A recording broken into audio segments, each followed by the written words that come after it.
Welcome to Scarifyer. For real.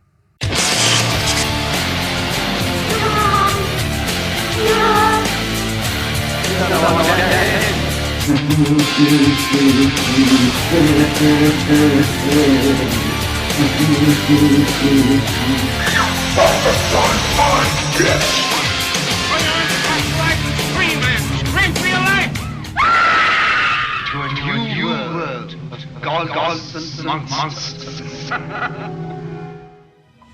Before we get into our show, we feel now is the best time to tell you that Scarifyer is a proud supporter of Rue Morgue. Rue Morgue is the world's leading horror and culture and entertainment brand, spearheaded by its multiple award-winning magazine, Rue Morgue and Rue Morgue Digital.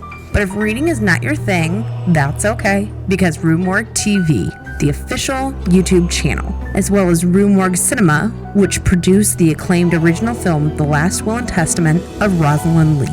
So head over to ruemorgue.com and subscribe to Rue Morgue Magazine for your bi-monthly slice of horror, culture, and entertainment today. It's Friday. That means it's time for Scarifyer. I am your host, The Gov. And I'm Quinn. So before we start with our show, don't forget to follow us on Instagram. You can find us with the handle Scarifyer_podcast. Check us out. Let us know what you think of this episode. Now that the obligatory call to action is over, it is week 3 of remake month. Almost made it. We threw out our gelatin preserves with 1988's The Blob. We second-guessed ourselves with water skiing topless with Friday the 13th, 2009. And now we are giving our neighbors dirty looks with 2011's Fright Night. Happy 10-year anniversary, by the way. All right, so Gov, as usual, would you love to give us the backstory of this flick? As usual, I would love to. The remake for Fright Night was produced by DreamWorks Pictures and distributed by the Walt Disney Company under their Touchstone brand. The screenplay was written by Marty Noxon, who previously was an executive producer and head writer for Buffy the Vampire Slayer, the TV series, and It shows. Colin Farrell opposed to participating in the remake, calling Hollywood dull for attempting to remake one of his favorite films from childhood, though he changed his mind after reading the script. Fun fact, the movie had a lot of help in post-production, especially in the editing room, from one Steven Spielberg. Fright Night was released August 19th, 2011, making $41 million on a budget of $30 million, receiving relatively positive reviews, noting Farrell's acting. I saw this film in theaters. So did I. Yeah, no, and I enjoyed it. Yeah. And the original is one of my personal favorite vampire films. So this one was really big. I thought they were going to do a horrible job with it, but I actually think they did pretty well. Well, interestingly enough, and get your comments ready, social media, I saw this before I saw the original. I was going into this completely clean slate, completely novice. No, I knew of Fright Night prior to 2011, but I had not seen it. I went to the remake first.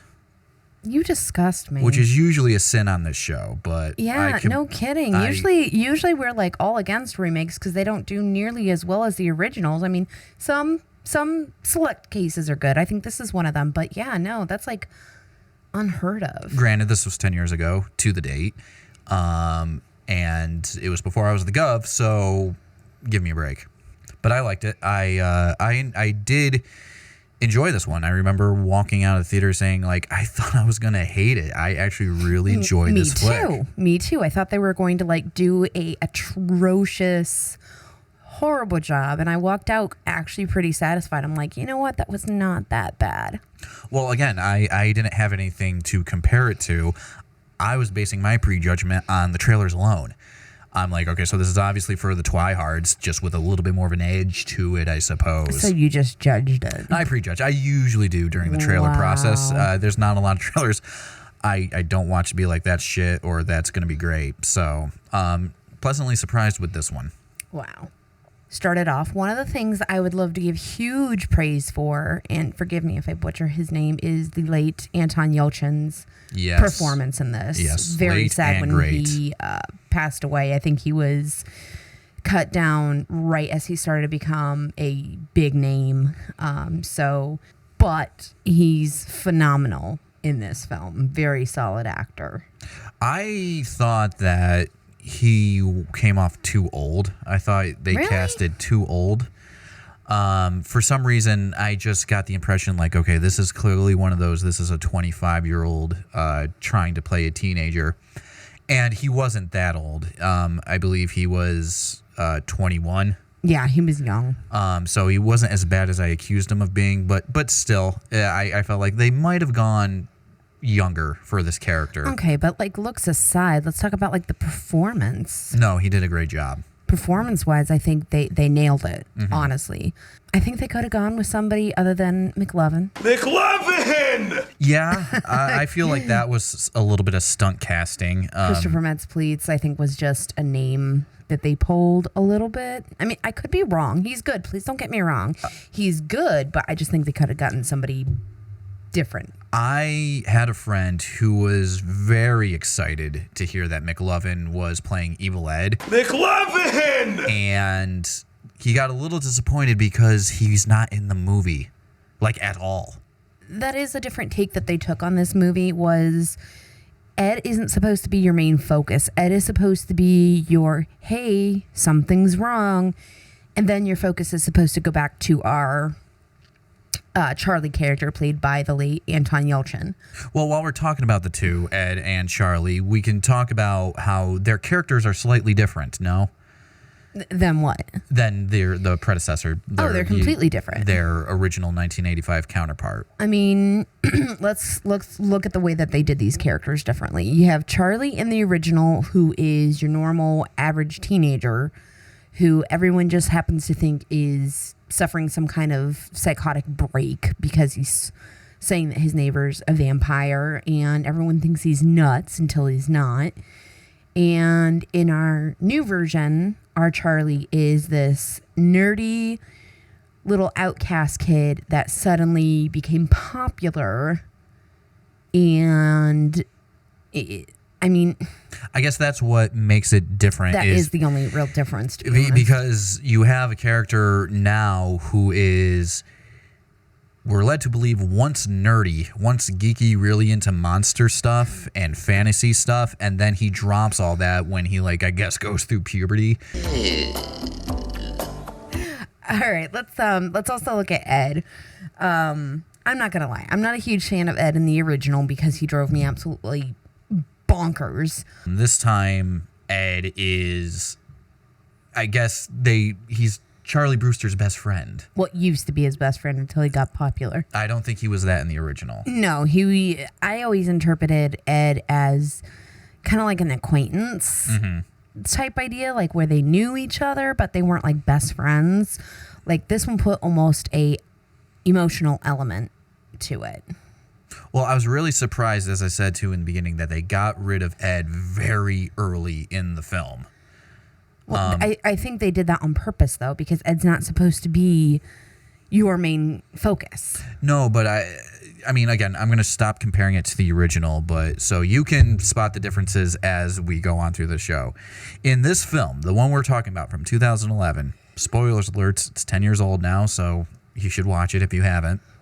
Ed is the only one who really seems to believe that there's vampires amongst us, and he has evidence from watching Jerry, the Colin Farrell character, who is the vampire, and he's been watching him for a while, and he's confronting him as a vampire. He very early on, spoilers, gets turned into a vampire himself, and then he's out of the film. Ed is out of the film until the climax, and I thought this was a little bit of a ripoff, because I'm like, whether I've seen the original or not, the Evil Ed character has a rep. And then they did some stunt casting by putting McLovin in the role, and then they take him out of the movie. And a lot of questions like, does that serve the plot? What say you? I can see why you would say it's a little bit of stunt casting, because I do think, because if you think about it, that also was when Christopher Mintz-Plasse was, I'm sorry if I'm saying the name wrong. If I'm saying it incorrectly, please comment, let me know. He was a bigger name then. Do you know what I mean? He was really making a name for himself. He had a lot of traction underneath him. So yeah, people are going to drift toward a film that has a little bit of pull like that. Mm-hmm. So I can see that. But does it service the plot? No, I don't think so. I mean, I just thought it was jarring. I thought it was weird that they took him out of the film. Colin Farrell as Jerry Dandridge. Again, somebody who's a very different character this time around. Mm-hmm. And the best way I could describe it is that he is the hunky, hot, hardworking next-door neighbor that all the single moms in the neighborhood want to get with. But secretly, Jerry Dandridge is this dark being from hell, a vampire. Mm-hmm. That ass. That ass. Nothing but muscle shirts. It works, man. Even it on the works. posters. And half the time he has his shirt unbuttoned. Okay, this is a win-win movie. No, I do think, in all seriousness, I do think that it was a different take on the character. I think that he was more of a dark, mysterious, almost like Ted Bundy type vibe. Very charming, very alluring. You can trust me. I'm good looking. I'm dependable. I'll help you out. And boom, it's like a serial killer. I agree. I remember thinking, watching this, had this not been about a vampire, you could have made this very effectively about a serial killer.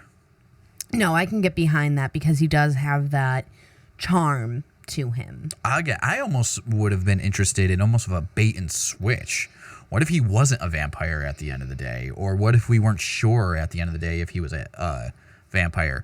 They show their cards very early on in the film. There's no, but that's the whole point of the film. Undoubtedly proof that he is a vampire. But I don't know. I guess from a more psychological angle, I'm like, remake this movie, I guess, again, with the idea of what if we're not sure he's a vampire? What if they think that Charlie is really losing it?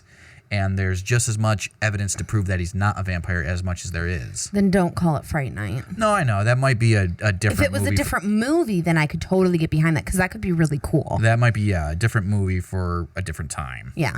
Or hell, you could have made him like a serial killer that like drains the blood of his victims or something like that, you know?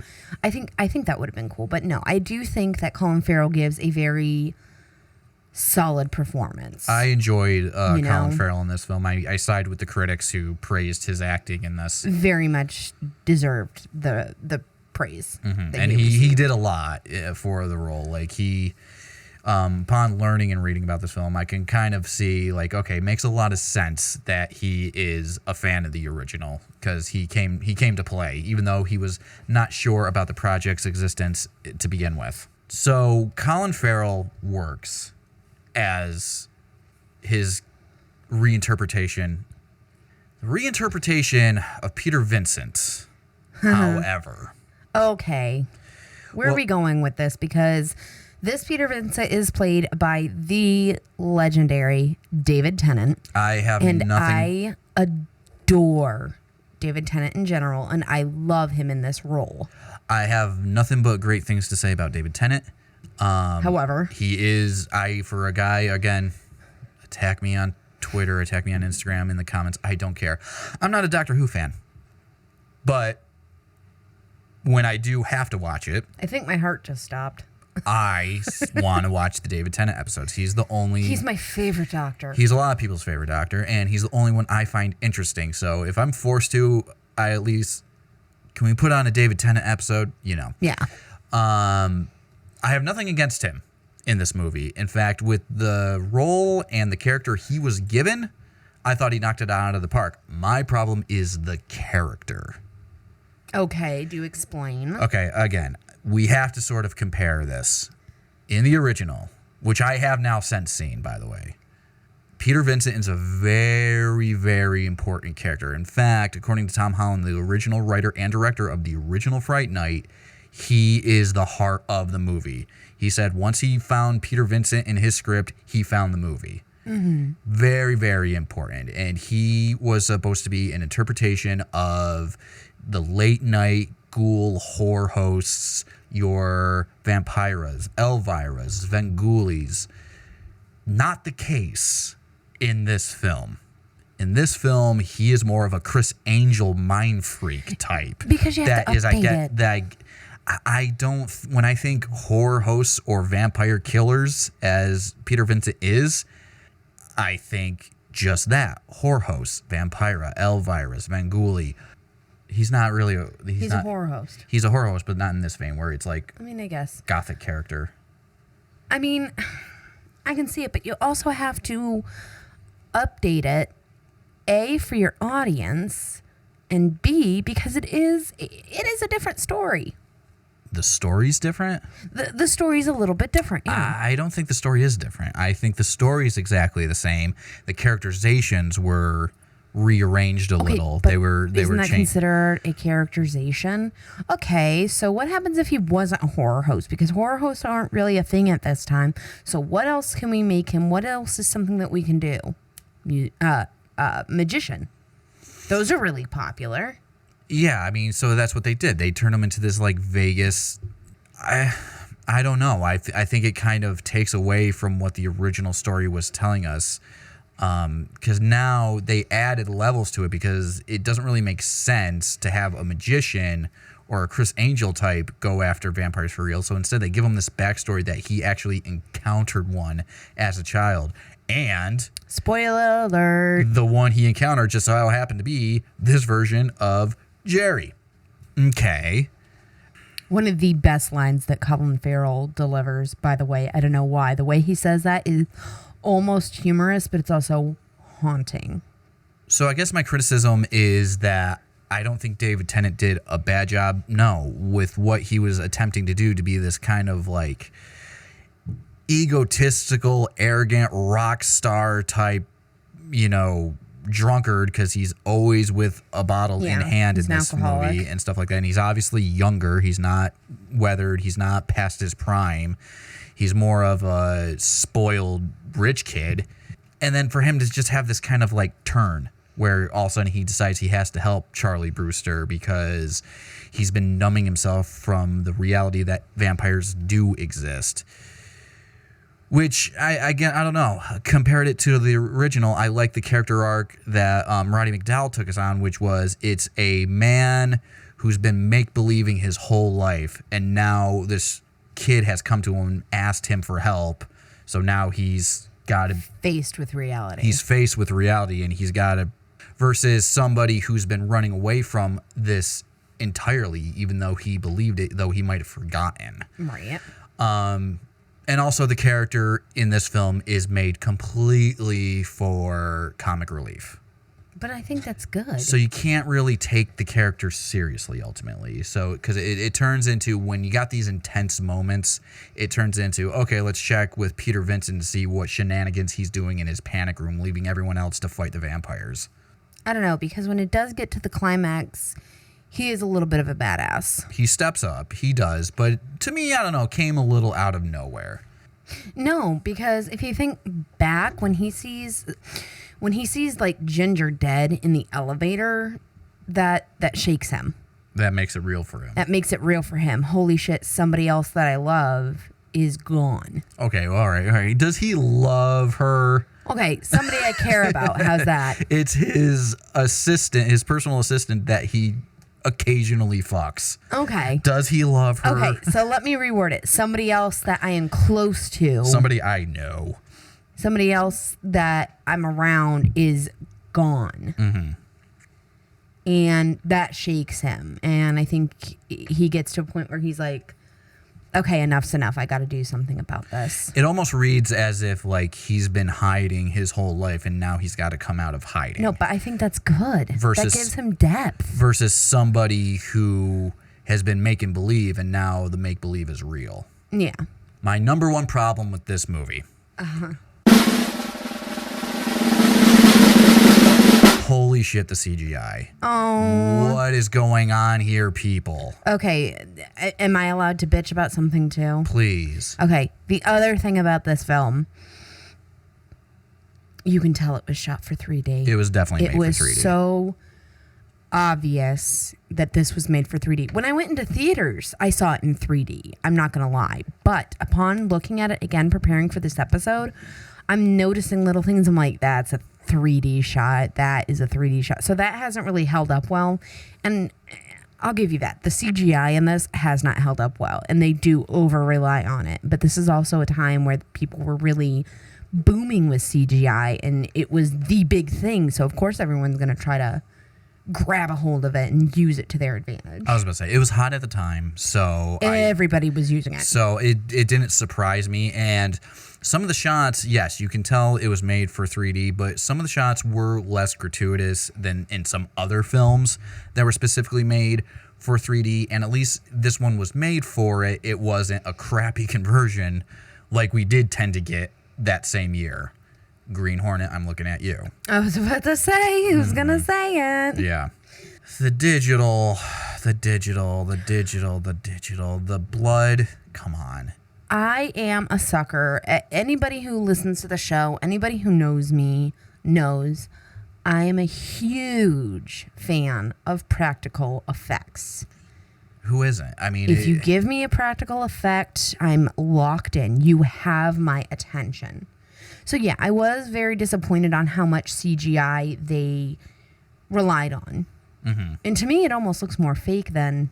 That's exactly it. It looks... than even 80s gore. Let's be honest. And by the time we got down to Colin Farrell's demon version of his vampire, his version of Jerry, it was comical. It kind of looked like a shark. It switched to this POV shot from Charlie's point of view, and which is okay. Which, can we just talk about how Charlie Brewster in this emulates himself, sets himself on fire to fight the vampire? But it's a badass way to do it. I laughed. I thought. Are you serious? I thought it was weird looking. I thought it was great.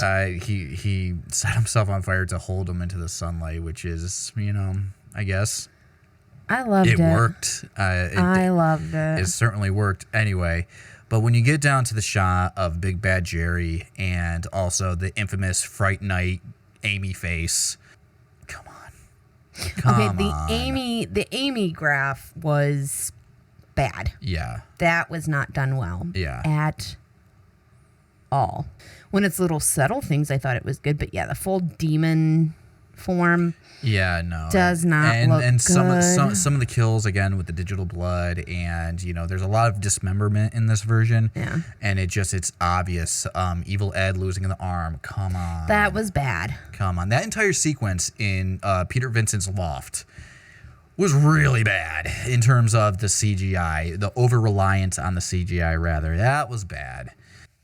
All right, there's a little bit of a legacy behind this movie, as in, it's one of those films that isn't really talked about. It kind of got forgotten quick. It got swept under the rug, and it kind of makes me sad, but it's a gem to me. It was not thrashed by critics, surprisingly. It was surprisingly welcomed, but it didn't make a whole lot of money. It made about $11 million over its budget, which, it made its budget back and then some, but it wasn't a smash hit.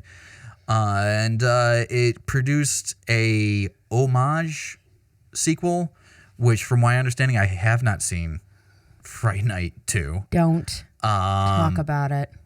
But from what I understand, He's going to talk about it. No, I'm just going to put this out because it does relate. It's another remake. Yeah, I know. But it's not a remake of Fright Night Part 2. It's a remake of this film. You know what they change? Besides the cast? What? It's a girl vampire. Yeah. Besides that, it's exactly the same. So it's an homage sequel, not a sequel to this film or a remake of Fright Night Part 2 from '89. It is something else entirely, and haven't seen it, have not had the urge to see it, don't want to see it. Please don't make us. If you have seen it, though, give us a shout and let us know if you've seen it, what you think of it, if you like it, if you don't like it, just let us know, because... Please don't make us watch it, but we are curious to see what you guys think.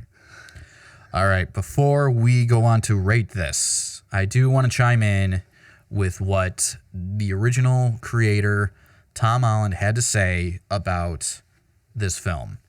He was appreciative of their quote-unquote professionalism but they should have called it something else than Fright Night, because though it bears a passing resemblance to the original, what they did to Jerry Dandridge and Peter Vincent was, quote, criminal. They forgot the humor and the heart. Do you agree with that? Again, I think that it is another version of the story.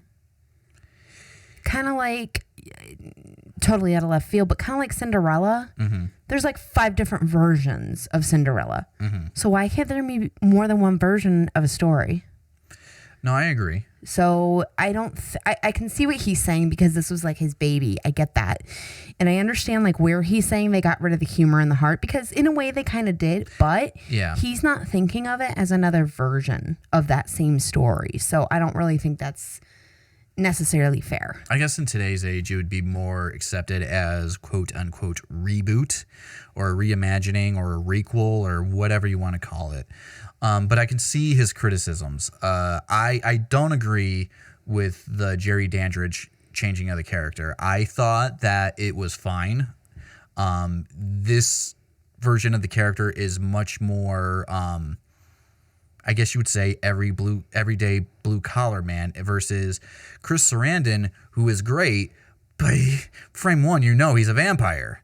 He's so posh and elegant, and he collects all these antiquities and very stuff like that. aristocratic. Whereas Colin Farrell is very blue collar. He's very, hey, I'll shovel your driveway. Okay, but those are 2 different things that are very terrifying, because one is very society polished, charming, and that's kind of got a creepy element to it. But you also have your everyday guy who could be your neighbor or the guy sitting next to you on the bus.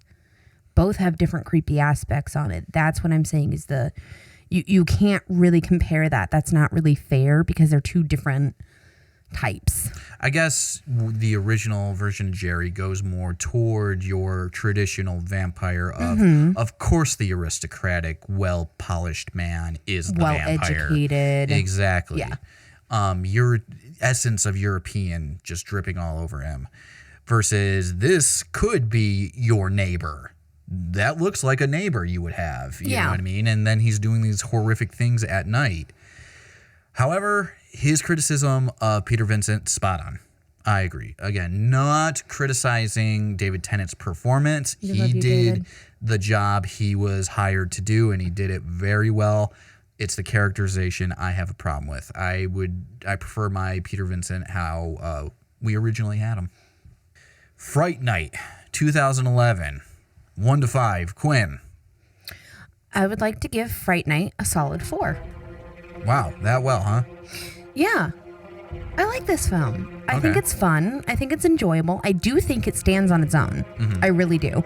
I know that there are some remakes or reboots or whatever you want to call them that don't stand well. I think this one does. I really do. I like the different interpretation of the core story. The only reason why I'm not giving it another star for a 5 is just because there are aspects that have not held up well. Mm-hmm. Let's be honest. And as CGI and such progresses, this movie just will deteriorate further and further. But I'd give it a solid 4. That's okay. Yeah, I can get behind that. I am going to go 1 grade lower. I'm going to give it a 3. I'm going to go 3 out of 5. I did enjoy this film when I first saw it, and I actually haven't revisited it until we had to do it for this show, and I still enjoyed it. Though the issues with it are a little bit more glaring, mainly the CGI.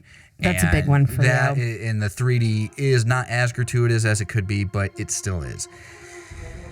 Other reasons why I have a little bit of an issue with this film is some of the characterizations.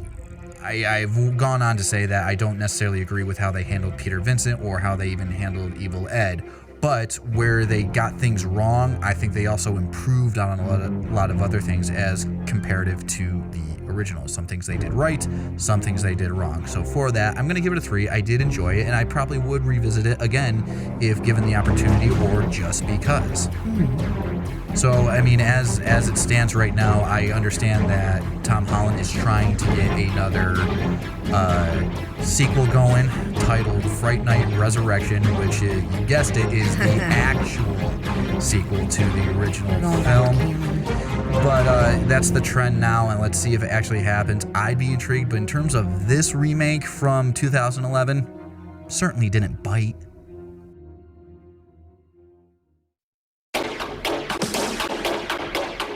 Alright, the Gut is going to tell you real quick how to bring the horror into your own home with a handmade soy wax candle from American Nightmare Candle Company. The scents are inspired by locations iconic to the horror genre, places like the Overlook Hotel, Sleepy Hollow, and Elm Street. Each fragrance combination is carefully curated to transport you into the story, and the catalog is ever evolving. So head over to Etsy or to AmericanNightmareCandles.com and get 10% off when you use the code Scarifyer at checkout. This deal only makes sense, so get your American Nightmare candle today.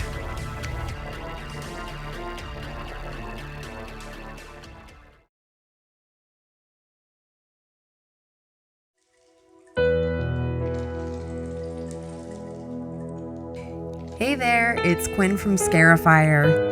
You ever have one of those days where you're out on the lake and the sun's going down, gazing into the eyes of that special someone, and then you realize, I brought my machete, but no hockey mask? Well, if you're in a rush to make a killing, head over to 13X Studios and get your very own custom hockey mask. Mask creator Rick Stizinski takes a hands-on approach to every order to create the perfect mask to your specialized needs. Why would you settle for red triangles when you can shop an assortment of original styles and colors? Rick's clientele includes Nightmare Toys, Kevin Smith, and Kane Hodder. Head online to follow 13X Studio on all social media platforms. Then go over to 13X Studios on Etsy to put in your custom order today. Don't get caught with your mask off while devising your next decapitation. Go to 13xstudios.com.